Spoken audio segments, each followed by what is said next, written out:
ఈరోజు నేను ఏమేమి చేస్తాననేది చూపిస్తాను, చూసేయండి. ఎందుకంటే నేను పప్పుచారు చేద్దాం అనుకుంటున్నాను. పప్పుచారులోకి ములక్కాయలు అనమాట. ఇవి ములక్కాయ ముక్కలు ఇందులో పెట్టేస్తాను, ఆవిరికి ఉడికిపోతుంది. పప్పు అయితే ఉడకబెట్టేసుకున్నాను నేను. తొందరగా ఉడుకుతాయి అనమాట. ఇంకా పప్పు ఉడుకుంది కాబట్టి ఇవి మగ్గిపోయినాయి అనుకో, అన్నంలో ఇలా గుచ్చేస్తున్నాను అనమాట. అన్నం ఎగిరేసరికి చక్కగా మగ్గిపోతాయి. మనం కర్రీ అయినా చేసుకోవచ్చు, చారులో వేసుకోవచ్చు. ఎందుకంటే ఉడకాలంటే చాలా వాటర్ పట్టింది కదా, చాలాసేపు పడతాయి. ఇప్పుడు అలా ఏముండదు. ఈ క్యారెట్ కూడా చెక్కు తీసేసాను. ఇంకా ఉల్లిపాయ అది మగ్గనిచ్చేసి కూరగాయ ముక్కలు వేసేసి అవన్నీ చారు ఇచ్చేసేసుకోండి.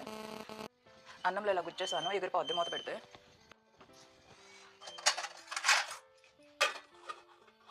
పసుపు ఉప్పు వేసి కొంచెం వాటర్ వేసి పొయ్యి మీద పెడుతున్నాను. ఇది చికెన్ ఉడకేసింది అనమాట. దీనిలోనే పప్పు చారు పెడుతున్నా.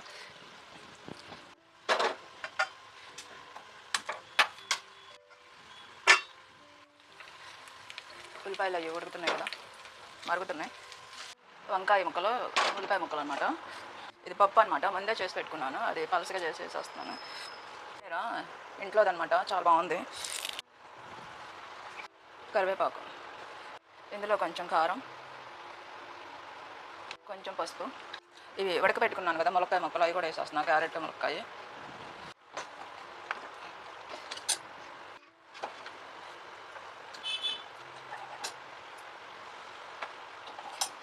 కాస్త నీళ్ళు పోస్తాను. కొంచెం చింతపండు గుజ్జు. ఈ టమాటాలు అనమాట, అయ్యే ఉడికిపోతాయి. అసలు టమాటా ఊరికి మగ్గిపోద్ది కదా. నేను అసలు పేస్ట్ చేసి వస్తాను. ఈరోజు నేను ముక్కలే వేస్తున్నా.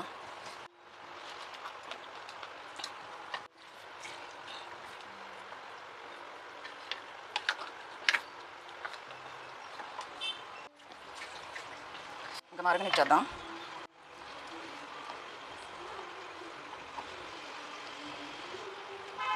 చికెన్ గ్రేవీ వచ్చింది కదా, కొంచెం వేసేద్దాం. టేస్ట్ భలే ఉంటుంది. ఇది మరిగేలాగా తాలింపు పెట్టేస్తాం.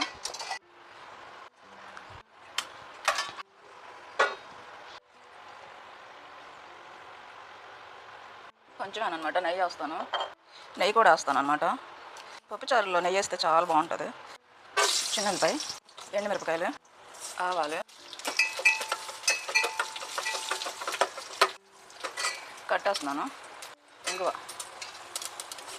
చాలా బాగుంటుంది ఇందులోకి. చారు అయితే పొంగుతున్నాయి. నెయ్యి అనమాట చారులోకి. అన్నీ ఉడికిపోయినాయి కాబట్టి మొక్కలు కూడా మన పద్దాకి ఎండితే తిప్పడం అవసరం లేదు.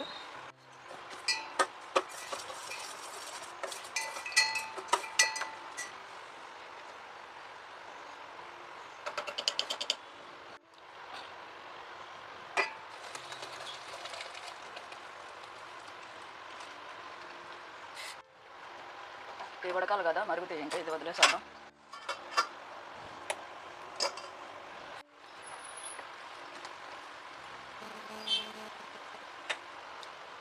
సూపర్గా ఉన్నాయి. పప్పుచారు సూపర్గా ఉన్నాయి. సరిపోయింది. అయినా కొంచెం మరగనిద్దాం. పప్పుచారు